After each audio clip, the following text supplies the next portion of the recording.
ही भाजी बनवण्यासाठी इथे मी काही दोडके घेतलेत. दोडके स्वच्छ धुवून घ्यायचे, त्याचं साल काढून घ्यायचं. त्यानंतर हे दोडके आपल्याला अशा पद्धतीने चिरून घ्यायचे की ज्याच्यात आपल्याला मसाला भरता येईल. आपण इथे भरल्या दोडक्यांची भाजी बनवतोय, तर व्हिडिओमध्ये दाखवते त्या पद्धतीने दोडके चिरून घ्यायचे. वाटण बनवून घेऊ. त्यासाठी मिक्सरच्या भांड्यात साधारण 1 वाटी शेंगदाणे घेतले, 8-10 लसणाच्या पाकळ्या, 1 चमचा जिरं, अर्धा चमचा हळद, 1-1.5 चमचा लाल तिखट, अर्धा चमचा गरम मसाला, चवीप्रमाणे मीठ आणि हे सगळं मिक्सरमधून वाटून घ्यायचं. त्यानंतर याच्यात 1 छोटा चमचा पाणी घालून पुन्हा वाटून घ्यायचं. हे पहा, वाटण अशा पद्धतीने थोडंसं ओलसर होईल. आता हे जे वाटण आहे हे आपण चिरून घेतलेल्या दोडक्यांमध्ये भरायचं आणि ह्या पद्धतीने भरायचं की ते वाटण ह्या दोडक्यातून बाहेर येणार नाही. सगळे दोडके मी इथे भरून घेतले. आता एका भांड्यामध्ये 1 मोठा चमचा तेल घेतलं. तेल गरम झाल्यानंतर भरलेले दोडके या तेलामध्ये टाकायचे आणि मिनिटभर परतून घ्यायचे. हलक्या हाताने परतायचे जेणेकरून मसाला बाहेर येणार नाही. दोडके चांगले परतून झाले त्यानंतर भांड्यात शिल्लक असलेला जे काही मसाला होता म्हणजे वाटण होतं ते सगळं ह्या भाजीमध्ये टाकायचं, पुन्हा परतून घ्यायचं. आता याच्यात आवश्यकतेप्रमाणे पाणी टाकायचं आहे. मी अर्धा ग्लास पाणी टाकून घेतलेलं आहे. तुम्हाला हवं तर तुम्ही पाण्याची क्वांटिटी कमी जास्त करू शकतात. वरून झाकण ठेवलं आणि लो फ्लेमवरती 10 मिनटं ही भाजी शिजवून घेतली. हे पहा, दोडके अगदी छान व्यवस्थित शिजलेले आहेत आणि ही आपली दोडक्याची भाजी इथे तयार झाली. खूप छान चवीला लागते. ही भाजी बनवण्यासाठी कढईमध्ये घेतलंय 1 मोठा चमचा तेल. तेल कडकडीत गरम झालं की त्यामध्ये अर्धा चमचा जिरं टाकलं. जिरं तडतडल्यानंतर 8-10 लसणाच्या पाकळ्या ठेचून टाकायच्या किंवा आलं लसणाची पेस्टही वापरू शकतात. थोडासा हिंग टाकला, अर्धा चमचा हळद, 1 किंवा 2 चमचे लाल तिखट आणि त्यानंतर इथे मी चिरून घेतलेली भेंडी ह्या फोडणीमध्ये टाकली. आता ही भेंडी आपल्याला चांगली परतून घ्यायची. भेंडी परतून झाली की चवीप्रमाणे मीठ टाकायचं आणि भेंडी पुन्हा छान परतून घेतली. झाकण ठेवायचं आणि 5 मिनटं लो फ्लेमवरती भेंडी शिजवून घेतली. 5 मिनटानंतर ह्याच्यात आपल्याला साधारण अर्धी वाटी शेंगदाण्याचा कूट टाकायचा आहे. जाडसर असा शेंगदाण्याचा कूट होता, तो भेंडीमध्ये चांगला एकजीव करून घेतला आणि आता पुन्हा ही भेंडी आपल्याला 5 मिनटं लो फ्लेमवरती शिजवून घ्यायची आहे. तर इथे आपली ही भेंडीची भाजी तयार झालेली आहे. खूप छान चवीला लागते, शिवाय अजिबात चिकट अशी होत नाही. तर ही भाजी तुम्ही जरूर बनवून पहा.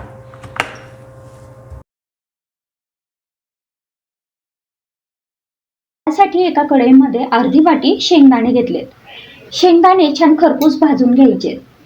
शेंगदाणे भाजून झाल्यानंतर एका वाटीत काढून घेतले. ह्यातच 4-5 लसणाच्या पाकळ्या आणि 1 चमचा जिरं टाकून घेतलंय आणि हे मिक्सरमधनं वाटून घ्यायचंय.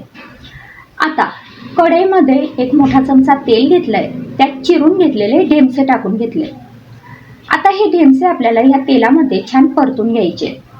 अशा पद्धतीने ढेमसे परतून झाले की त्यात 2 चमचे चणा डाळ मी 15-20 मिनिटं भिजत ठेवली होती आणि ती आता इथे टाकून घेतली आहे. चणा डाळ आणि ढेमसे छान परतले गेले की मग याच्यात थोडंसं पाणी टाकायचं, चवीपुरता मीठ टाकायचं आणि हे आपल्याला शिजवून घ्यायचे. तर आता हे पहा, तुम्ही बघू शकताय इथे ढेमसे छान शिजलेले आहेत. आता हे आपण बाजूला काढून घेऊ आणि ह्याच कढईमध्ये आपल्याला पुन्हा थोडं तेल टाकून घ्यायचंय.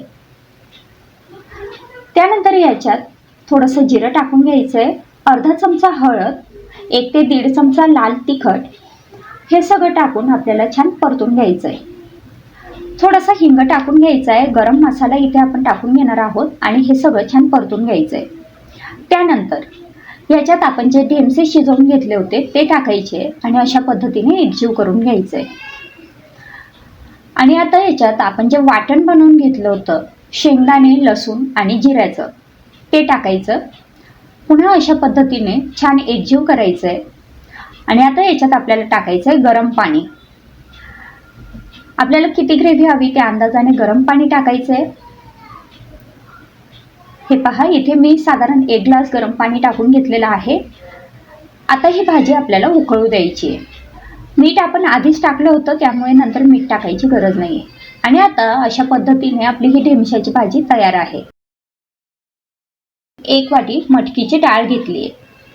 ती अशा पद्धतीने 2-3 पाण्यांनी आधी स्वच्छ धुवून घ्यायची आहे. आता डाळ धुवून झालेली आहे. एका मिक्सरच्या भांड्यात मी थोडंसं आल्याचा तुकडा आणि 4-5 लसूण घेतलेले आहेत. त्यातच साधारण अर्धी वाटी एवढे खोबऱ्याचे बारीक काप टाकून घेतले. यानंतर याच्यात आपल्याला टाकून घ्यायचा आहे कढीपत्ता, त्यासोबतच थोडीशी कोथिंबीर स्वच्छ धुवून घ्यायची आणि मग आपल्याला याच्यात टाकायची आहे. आता याच्यात 1 चमचा किंवा अर्धा चमचा जिरं टाकून घ्यायचं आहे, थोडीशी हळद टाकून घ्यायची आहे आणि आता याच्यात आपण टाकणार आहोत 1 ते 1.5 चमचा लाल तिखट किंवा आपल्याला किती लाल तिखट हवंय त्या अंदाजाने. आता हे आपल्याला मिक्सरमधनं वाटून घ्यायचं आहे. वाटण तयार आहे. आता एका भांड्यामध्ये मी पाव चमचा तेल घेतलंय. तेल चांगलं गरम झालं की मग याच्यात जिरं टाकायचं आहे. जिरं व्यवस्थित तडतडू द्यायचं. त्यानंतर थोडंसं हिंग टाकायचं आहे आणि आपण जी मटकीची डाळ धुवून घेतली होती ती इथे टाकून घ्यायची आहे. आता ही डाळ ह्या तेलामध्ये चांगली परतून घ्यायची आहे. डाळ तेलात छान परतून झाली की मग ह्या डाळीमध्ये आपल्याला पाणी टाकून घ्यायचं आहे आणि ही डाळ आपल्याला शिजवून घ्यायची आहे. तर ही शिजवताना पूर्ण शिजवायची नाहीये, थोडीशी कच्ची राहील अशी आपल्याला ही डाळ आता शिजवून घ्यायची आहे. तर हे पहा, तुम्ही बघू शकताय ही मटकीची डाळ इथे आता छान शिजलेली आहे. त्यानंतर एका कढईमध्ये मी 1 चमचा तेल घेतलंय. तेल चांगलं गरम झालं की त्यात आपण जे वाटण मगाशी बनवून घेतलेलं होतं ते टाकायचंय. आता हे व्यवस्थित आपल्याला या तेलामध्ये फ्राय करून घ्यायचंय. हे पहा, अशा पद्धतीने हे वाटण ह्या तेलामध्ये छान फ्राय झालेलं आहे. आता हे वाटण तेलात परतून झालं की आपण जे मगाशी डाळ शिजवून घेतली होती त्यात हे वाटण टाकून घ्यायचंय किंवा मग तुम्ही ही डाळ डायरेक्ट या वाटणामध्ये सुद्धा टाकू शकता. त्यानंतर अशा पद्धतीने हे एकजीव करायचंय. आता याच्यात चवीपुरता मीठ टाकून घ्यायचंय आणि आता ही भाजी आपल्याला उकळू द्यायची आहे. साधारण 5 मिनिटं ही भाजी आपल्याला इथे उकळून घ्यायची आहे. तर हे पहा, 5 मिनिटानंतर ही भाजी छान उकळलेली आहे आणि आपली मटकीची डाळ इथे तयार झाली आहे. मी गिलके स्वच्छ धुवून घेतले आणि अशा पद्धतीने त्याचे उभे काप करून घेतले. हे पहा, गिलक्यांचे काप इथे करून झालेले आहेत. आता हे पहा, इथे मी मिक्सरच्या भांड्यात 2-3 चमचे शेंगदाण्याचा कूट घेतलाय. यातच आपल्याला 2 चमचे खोबऱ्याचा किस टाकून घ्यायचा आहे आणि थोडीशी कोथिंबीर टाकून घ्यायची आहे. अर्धा इंच आल्याचा तुकडा आणि 4-5 लसणाच्या पाकळ्या टाकून घ्यायच्या आहेत. त्यासोबत 1 चमचा जिरं, 1-1.5 चमचा लाल तिखट, थोडीशी हळद, थोडा गरम मसाला. आता हे सगळं मिक्सरमधनं आपल्याला वाटून घ्यायचं आहे. त्यानंतर एका कढईमध्ये 1 मोठा चमचा तेल घेतलंय. तेल गरम झालं की आपण जे गिलके चिरून घेतलेले होते ते या तेलामध्ये आपल्याला परतून घ्यायचे. त्यानंतर गिलके व्यवस्थित परतून झाले की त्यात आपण जो मसाला बनवून घेतला होता, म्हणजे वाटण बनवून घेतलं होतं ते टाकायचंय आणि ते सुद्धा या तेलामध्ये गिलक्यांसोबत व्यवस्थित परतून घ्यायचंय. वाटण इथे छान परतून झालेलं आहे.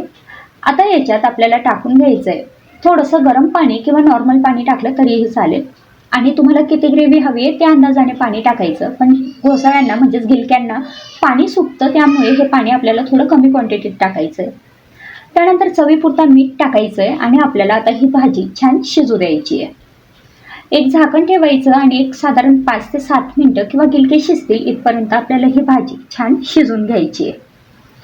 त्यासाठीची गिलक्यांची भाजी इथे तयार आहे.